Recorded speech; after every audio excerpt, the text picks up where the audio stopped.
नमस्कार, आप सभी का रमेश सुरेल यूट्यूब चैनल पर बहुत हार्दिक स्वागत है। छत्तीसगढ़ सहायक शिक्षक भर्ती में बीएड धारियों को हटाने को लेकर इस मामले की सुनवाई नवंबर 2023 को होगी। पिछली सुनवाई इसलिए टली थी कि राज्य सरकार का रिप्लाई नहीं था, लेकिन छत्तीसगढ़ राज्य सरकार ने अपना रिप्लाई सभी याचिकाओं में पेश कर दिया है। छत्तीसगढ़ डीएलएड वर्सेस बीएड विवाद मामले में दो प्रकार की याचिकाएं थी, एक एग्जाम से पहले और एक एग्जाम के बाद।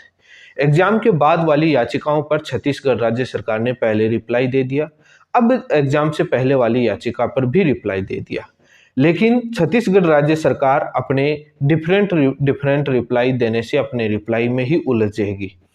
आज मैं एग्जाम से पहले वाली याचिका पर जो रिप्लाई दिया उस पर चर्चा करूंगा और एग्जाम के बाद वाली जो याचिका है उस पर क्या रिप्लाई दिया उसको लेकर के जल्द ही एक वीडियो और आएगा। यदि आप मेरे चैनल पर पहली बार जुड़े हैं तो चैनल को सब्सक्राइब करें ताकि लेटेस्ट जानकारी आपको मिलती रहे। सबसे बड़ा सवाल है कि छत्तीसगढ़ सहायक शिक्षक भर्ती में लगे हुए बीएड धारी क्या नौकरी अपने हाथों से खोएंगे? क्या नौकरी से हाथ धोना पड़ेगा या बीएड जीतेगा या डीएड जीतेगा, जहां पर डिप्लोमा डीईडी बोला जाता है और डीएलएड या बीएसटीसी, जेबीटी, ईटीटी अलग अलग नाम दिया जाता है। छत्तीसगढ़ में डीईडी नाम दिया जाता है। डीईडी वर्सेस बीएड विवाद में कौन जीतेगा? छत्तीसगढ़ राज्य सरकार ने अपने रिप्लाई में वहां पर क्या दिया है, इस बात पर चर्चा करूंगा। आप वीडियो पूरा जरूर देखना। रिट पिटीशन नंबर है 3541/2023 Bhubaneswar Sahu versus union of India और उसमें कई लोग पार्टी हैं। छत्तीसगढ़ राज्य सरकार ने 4 अक्टूबर 2023 को रिप्लाई दे दिया। मैं काफ़ी बार सोचा था वीडियो बनाने की, बट समय नहीं मिल पा रहा था। ये एग्जाम से पहले वाली याचिका पर रिप्लाई है और इसके बाद एग्जाम के बाद वाली याचिका का रिप्लाई किया गया है। इन्हीं दोनों रिप्लाई में छत्तीसगढ़ राज्य सरकार उलझती है और उसके बाद कैसे उलझती है और क्या ग्राउंड कहा है कि हम साफ साफ तौर पर बीएड के पक्ष में हैं, किस प्रकार से बीएड के पक्ष में छत्तीसगढ़ राज्य सरकार ने अपने रिप्लाई दिए हैं, इस बात पर भी चर्चा करूंगा। पॉइंट वार सारे बिंदुओं पर रिप्लाई पर चर्चा करूंगा और आपके स्क्रीन पर भी दिखाऊंगा। सब्सक्राइब करना ना भूलें, सभी जगह शेयर जरूर करें। बीएड के हो चाहे डीएलएड को, सत्यता यही दिखाई जाती है। 4 अक्टूबर 2023 को छत्तीसगढ़ राज्य सरकार की तरफ से जो रिप्लाई दिया गया उसके पहले नंबर बिंदु में छत्तीसगढ़ राज्य सरकार कहती है कि पिटिशनर ने, याचिकाकर्ता ने जो असिस्टेंट टीचर के क्वालिफिकेशन में ओनली डीईडी को जो बताया वो गलत है। उन्होंने कहा कि क्योंकि हमने एनसीटी के 28 जून 2018 नोटिफिकेशन के बेसिस पर हमारे सर्विस रूल बना करके हमने इनको शामिल किया है, जहां पर डीईडी प्लस बीएड दोनों शामिल हैं, जहां पर डीएलएड प्लस बीएड दोनों शामिल हैं। और पिटिशनर की जो प्रेयर के पॉइंट आगे मेंशन कर दिए, उनकी फाइल में मेन प्रेयर के पॉइंट क्या थे वो आपके स्क्रीन पर आप देख रहे हो। मुख्य बिंदुओं पर मैं चर्चा करूंगा कि सारांश में क्या बोला है। 2 नंबर बिंदु पर छत्तीसगढ़ राज्य सरकार कहती है कि हमारा नोटिफिकेशन 4 मई 2023 को आया था। छत्तीसगढ़ सर्विस रूल 2019 के तहत हमने ये नोटिफिकेशन निकाला था और छत्तीसगढ़ सर्विस रूल हमारे एनसीटी के 28 जून 2018 नोटिफिकेशन के बेसिस पर थे। उसके बाद कहते हैं कि हमने ई कैडर में 793 पोस्टें निकाली थी और टी कैडर में 5492 पोस्टें निकाली। 23 मई 2023 को हमारा नोटिफिकेशन आया और हमारी एग्जाम है 4 मई 2023 को नोटिफिकेशन आया, 23 मई फॉर्म की लास्ट डेट थी। 1 जून को हमने एग्जाम करवा लिया और रिजल्ट हमारा 2 जुलाई 2023 को आ गया। ये अपने उसमें 2 नंबर बिंदु पैराग्राफ में उन्होंने कहा है। 3 नंबर बिंदु में वो कहते हैं कि एनसीटी का जो रूल है, जो नोटिफिकेशन जो आते हैं वो बाइंडिंग नेचर के हैं, इसलिए हमने अनुच्छेद 309 संविधान के तहत हमने हमारे सर्विस रूल बनाए जिसमें बाइंडिंग है। स्टैच्यूटरी के प्रोविजन के रूल और रेगुलेशंस को बाइंडिंग है, इसलिए हम माना। उन्होंने उसमें एक बात जो लिखी है वो बड़ी शानदार बात लिखी है। इसी बात पर कोर्ट ने सवाल भी पूछेगी और वो घेरेंगे भी, डीएलएड के वकील भी इनसे घेरेंगे, किस प्रकार से वो अपने इस जवाब में उलझते हैं। ये महत्वपूर्ण बिंदु है, आपके स्क्रीन पर है, आप पढ़ने की कोशिश करें और बाकी मैं बताता हूं। वो ये कहते हैं कि हम किसी एनसीटी के रूल को इसलिए माना, हमारे सर्विस रूल में इसलिए माना कि जब तक वो अनकॉन्स्टिट्यूशनल या अनइलीगल किसी भी बाई कोर्ट ऑफ लॉ के द्वारा नहीं ठहराया गया तब तक हम मानने के लिए बाध्यकारी हैं। इस सवाल पर बेसिक सा सवाल डीएलएड के वकील पूछेंगे। यहाँ पर मैंने मध्य प्रदेश वाला जो अभी कल ही वीडियो, उसमें आवाज़ की प्रॉब्लम रही, बट उसमें मैंने, आप ध्यान से सुनेंगे ईयरफोन लगाकर, तो उसमें मैंने इस बात का जिक्र किया जहाँ पर छत्तीसगढ़ के मध्य प्रदेश के बीएड के वकील जिक्र कर रहे हैं। जिक्र ये कर रहे हैं कि छत्तीसगढ़ राज्य सरकार अपने इस जवाब में उलझेगी। कैसे उलझेगी आप वो देखें, आपकी स्क्रीन पर है। वो कहते हैं कि एनसीटी का रूल हम मानने के लिए बाध्यकारी हैं, बाइंडिंग हमारे नेचर में, क्योंकि जब तक वो संवैधानिक रूप से असंवैधानिक ना ठहराया जाए, अनकॉन्स्टिट्यूशनल या अनइलीगल नहीं ठहराया जाए बाई कोर्ट ऑफ लॉ के द्वारा, बाई कोर्ट ऑफ लॉ। अब मेरा सवाल यह है कि राजस्थान हाईकोर्ट ने 25 नवंबर 2021 को अनकॉन्स्टिट्यूशनल, अनइलीगल ठहरा दिया गया उस नोटिफिकेशन को, वो भी एक कोर्ट ऑफ लॉ था। जब बाई कोर्ट ऑफ लॉ के द्वारा 25 नवंबर 2021 को जब अवैध ठहरा दिया गया, असंवैधानिक ठहरा दिया गया, तो आप कैसे बाइंडिंग नेचर, क्या बीएड या एनसीटी या किसी भारत सरकार को सुप्रीम कोर्ट से राजस्थान हाईकोर्ट के जजमेंट पर स्टे मिला था? जब स्टे नहीं मिला तो वो वैलिड कैसे हुआ? ये सवाल बेसिक बुनियादी ढांचे का है जो डीएलएड के वकील पूछेंगे और यहीं पर घेरेंगे। कानून के जो जानकार हैं इतना तो वो जानते हैं। उसके बाद आगे कहते हैं कि 28 जून 2018 का नोटिफिकेशन एग्जिस्टेंस में था। वो क्या कह रहे हैं कि एग्जिस्टेंस में था, अस्तित्व में था। तो मेरा ये सवाल है, जब वो नोटिफिकेशन अस्तित्व में था, एग्जिस्टेंस में था, तो कैसे था? क्या सुप्रीम कोर्ट ने 28 जून 2018 नोटिफिकेशन को जो राजस्थान हाईकोर्ट ने रद्द किया था उस पर स्टे था? जब स्टे नहीं था तो वो एग्जिस्टेंस में कैसे था? सुप्रीम कोर्ट में पेंडिंग था, सब जुडिशरी था, बट क्या स्टे था? स्टे नहीं था तो कैसे वो एग्जिस्टेंस में था? ये सवाल सबसे बड़ा बनता है। यहीं पर वो उलझेंगे। वो ये भी कहते हैं कि जब हमें 4 मई 2023 को जब नोटिफिकेशन जारी किया गया था तब तक वो एग्जिस्टेंस में था। एनसीटी का नोटिफिकेशन कैसे था, समझ से बाहर है। मुझे ये लगता है कि राजस्थान हाईकोर्ट के वैल्यू खत्म कर रहे हैं ये लोग। उसने अपने फैसले की, उस फैसले की वैल्यू खत्म कर रहे हैं। कुसुम इग्नोर्स वर्सेस यूनियन ऑफ इंडिया फैसले को दरकिनार कर रहे हैं ये लोग। समझ से बाहर है, लेकिन कोर्ट में उलझेंगे, ये देखना। वो ये भी कहते हैं कि हमने सब कुछ प्रोसीजर कंप्लीट कर लिया, मात्र ओनली फॉर्मेलिटीज बाकी थी, जैसे अपॉइंटमेंट या ज्वाइनिंग देना ही बाकी था, बाकी सारे काम हमने कर लिए। ये छत्तीसगढ़ राज्य सरकार कह रही है। लेकिन हैरानी की बात है कि वो ये कह रहे हैं कि पिटिशनर गलत कह रहा है कि बीएड योग्य नहीं है, उसकी बीएड क्वालिफिकेशन असिस्टेंट टीचर के लिए नहीं है। ये पिटिशनर गलत कह रहा है। सही आप कह रहे हैं श्रीमान जी। बड़ी हैरानी की बात है, जब वो नोटिफिकेशन वैलिड स्थिति में नहीं है, हाईकोर्ट ने रद्द कर दिया है, तो सुप्रीम कोर्ट से स्टे नहीं है, तो वो कैसे बीएड क्वालिफिकेशन बन गया? बट तानाशाही है। हमने एनसीटी के रूल के अकॉर्डिंग किया है। वो ये भी इसी पैराग्राफ में, काफ़ी लंबा पैराग्राफ है, उसमें कह रहे हैं राज्य सरकार का राइट है कि एग्जिस्टेंस जो रूल होते हैं, एग्जिस्टिंग में जो रूल होते हैं, उसके बेसिस पर भर्ती पूरी कर सकते हैं, जो हम पूरी कर रहे हैं बीएड शामिल को करके। हमारा राइट है, वो ये कह रहे हैं, और एग्जिस्टिंग रूल के बेसिस पर। अब सवाल यही पर बनेगा, क्या आपने 4 मई 2023 का नोटिफिकेशन निकाला तब वो रूल एग्जिस्टिंग में था तो क्या राजस्थान हाईकोर्ट के फैसले के पर सुप्रीम कोर्ट का स्टे था? स्टे नहीं था तो वो कैसे एग्जिस्टेंस में था?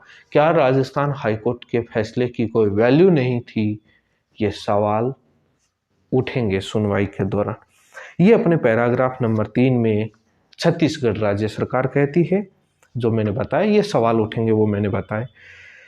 4 नंबर बिंदु में छत्तीसगढ़ राज्य सरकार ले आती है कि देवेश शर्मा जो बनाम यूनियन ऑफ इंडिया का जो केस है, जो सुप्रीम कोर्ट का फैसला आया है, उसका जिक्र करते हैं।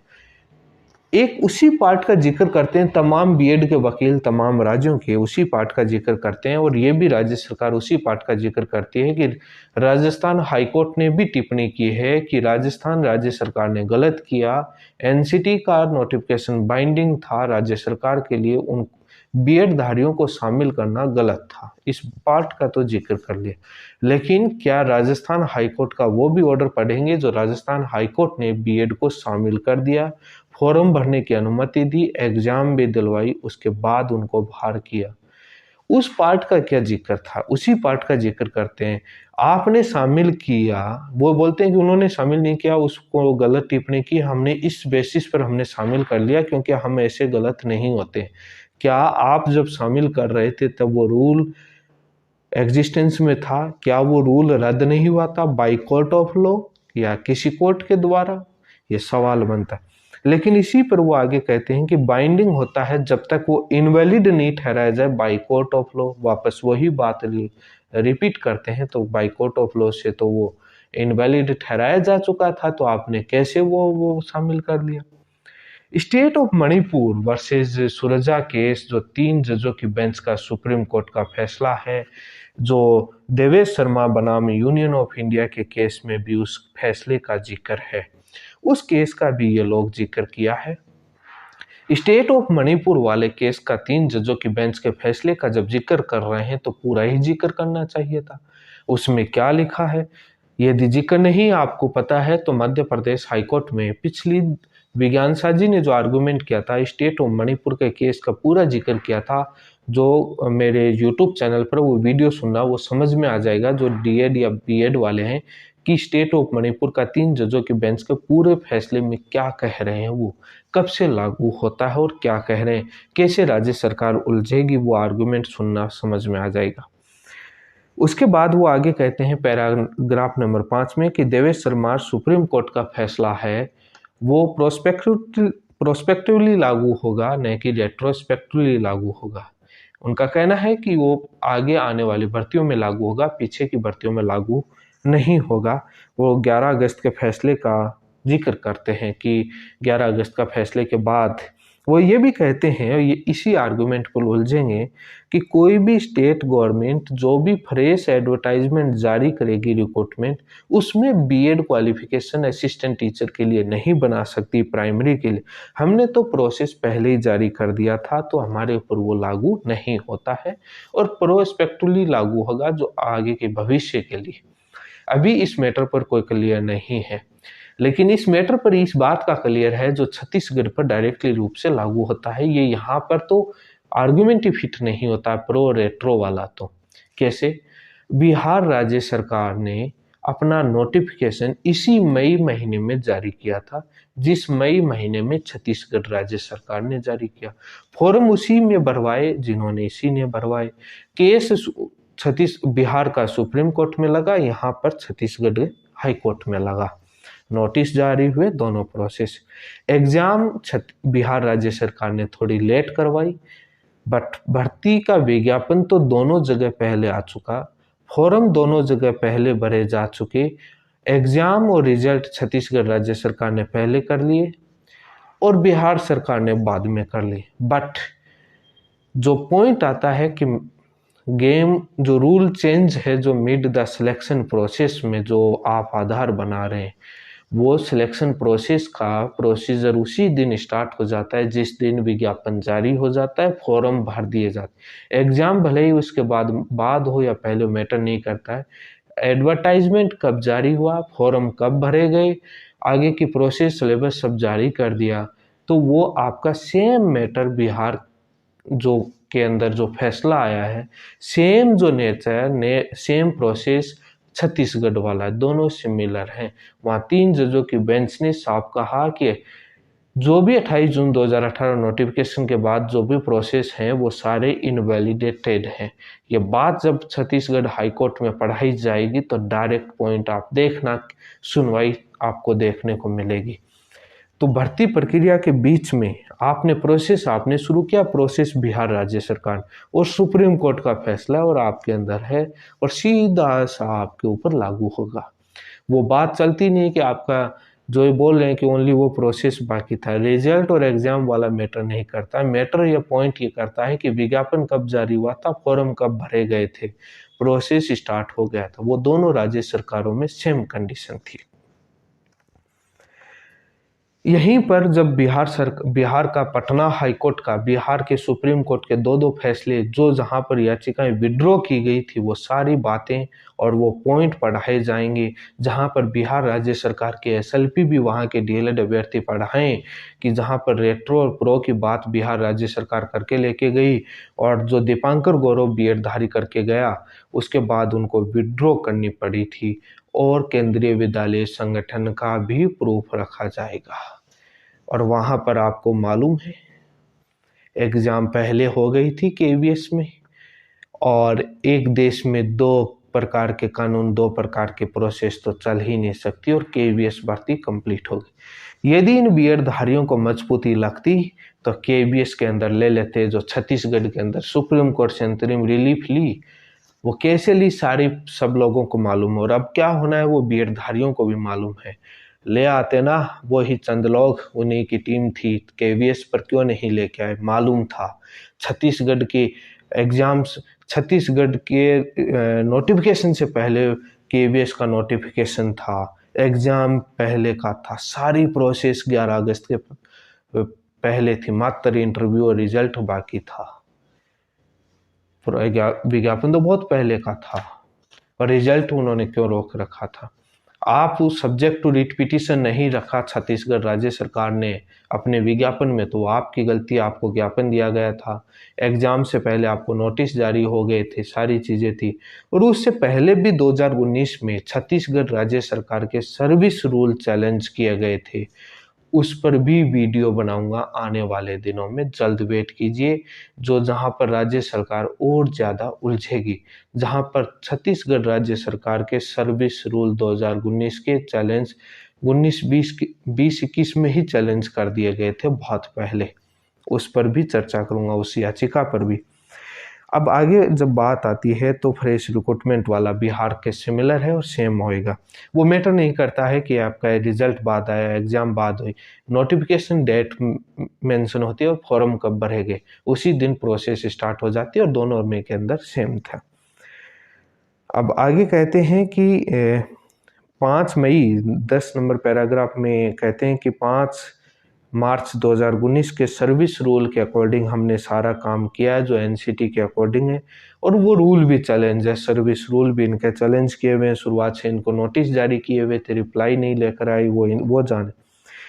ये इनका इतना मोटा सा पॉइंट है, और बाकी पॉइंट पर कहते हैं एक एक लाइन का रिप्लाई दिया, आपके स्क्रीन पर है कि नॉट, इस मामले में ये कोई पॉइंट नॉट डिस्प्यूटेड, कुछ पर कह दिया कि नो कमेंट्स, हमारी तरफ से नो कमेंट्स, कुछ पर कह दिया कि ये रिप्लाई एनसीटी से रिलेटेड है, हम इस बातों पर रिप्लाई नहीं देंगे, एनसीटी देगी। लेकिन 23 नंबर बिंदु में कहते हैं कि qualification would be valid qualification till that has been struck down, till it has been struck down, ऐसा लिखा है कुछ। तो इसी लाइन पर उलझेंगे कि क्वालिफिकेशन तब तक वैलिड क्वालिफिकेशन है तब तक वो स्ट्रक डाउन नहीं की जाए। स्ट्रक डाउन तो हो गई थी 25 नवंबर 2021 को ही, क्या हाईकोर्ट की कोई वैल्यू नहीं है, कैसे आप कह सकते हैं। और 11 अगस्त को वैसे स्ट्रक डाउन हो गई, स्ट्रक डाउन तो 11 अगस्त को ही हो गई। तो आप जिस बेसिस पर नियुक्ति देना चाहते हैं वहां पर तो वो उनकी नियुक्ति का आधार ही वैलिड नहीं रहा, तो आप कैसे दे रहे हैं। और बिहार के अंदर यही तो 3 जजों की बेंच ने कहा था कि उस 28 जून 2018 नोटिफिकेशन के बाद सारी प्रोसेस इनवैलिडेटेड है, अवैध है, तो आपकी भी सारी प्रोसेस अवैध है। मैं मोटा तौर पर कहूँ एक समरी के रूप में, छत्तीसगढ़ मामले में सुप्रीम कोर्ट ने अपने ऑर्डर में कहा था कि मेरिट के बेसिस पर लॉ के अकॉर्डिंग हाई कोर्ट फैसला करे। इसमें कोई मेरिट नहीं है, रिप्लाई के अंदर कोई मेरिट नहीं है। लो में एक पॉइंट लेकर के आए कि रेट्रो और प्रो वाला, जहां पर बिहार मामले के अंदर 3 जजों की बेंच का फैसला और 2 जजों अनिरुद्ध बोस की बेंच का फैसला है। लो वाले मामले में सारी चीजें पॉइंट क्लियर है, ना कोई मेरिट है ना कोई लो है। ये बात मैं चैलेंज के साथ आज कह के जा रहा हूँ, कह रहा हूँ मैं आज ये बात चैलेंज के साथ कह रहा हूँ, छत्तीसगढ़ के अंदर लगे हुए बीएड धारी अपनी नौकरी से हटेंगे। चाहे कितनी तारीख पड़ जाए, चाहे कितनी ही सरकारें बदल जाएं, नई आ जाएं, लेकिन लगे हुए बीएड धारी थोड़े ही दिन तनख्वाह लेंगे, हटेंगे। हमें पूरा हाई कोर्ट पर भरोसा है, सुप्रीम कोर्ट पर भरोसा है और हमारे तथ्य, आर्गुमेंट और फैक्ट पर भरोसा है। Wait and watch.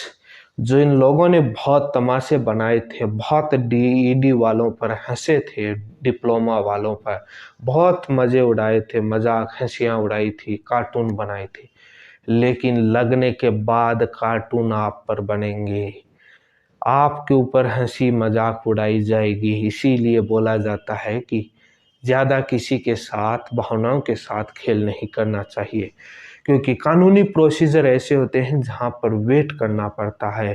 प्रोसीजर होते हैं, रूल होते हैं, नियम होते हैं, लेकिन धैर्य रखना होता है, उस धैर्य का फल मिलेगा। ये नोट करके रख लीजिएगा मेरा पॉइंट आपको। जिस दिन जीतेगा डिप्लोमा उस दिन ज़रूर आऊँगा पूछने, और वो सारे वीडियो बीएड वालों के सेव हैं, सारे वीडियो दिखाए जाएंगे क्या रहा। इसी के साथ आप सभी का बहुत बहुत धन्यवाद।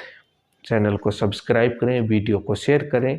एग्ज़ाम के बाद जो याचिकाएं लगी थी उस पर क्या रिप्लाई दिया है और भी याचिकाओं पर क्या रिप्लाई दिया, उसको लेकर जल्द ही वीडियो आएगा। तब तक आप इसको सब्सक्राइब करें, शेयर कीजिए, इंतज़ार करिए, जल्द ही उस पर वीडियो आएगा। कोई खास रिप्लाई नहीं है, आपको पढ़ के बता दिया आपकी स्क्रीन। अब आपको दिख रहा है क्या होना है, साफ साफ। थोड़ा सा भी कानून का जानकार है वो साफ बता देगा क्या होना है। इसी के साथ आप सभी का बहुत बहुत धन्यवाद।